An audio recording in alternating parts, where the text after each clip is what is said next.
అడవి పక్షులకెవ్వడాహారమిచ్చెను, మృగజాతికెవ్వడు మేతబెట్టె, వనచరాదులకు భోజనమెవ్వడిప్పించే, చెట్లకెవ్వడు నీళ్లు చేదిపోసె,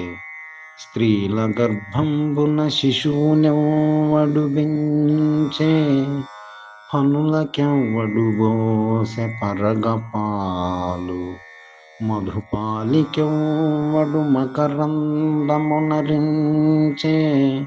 పశులకెవ్వడు సంగె పచ్చిపూరి,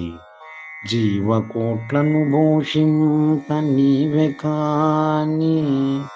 వేరెయొక దాత లేడయ్య వెదకి చూడ, భూషణ వికాస శ్రీధర్మపుర నివాస, దుష్ట సంహార నరసింహ దురిత దూర.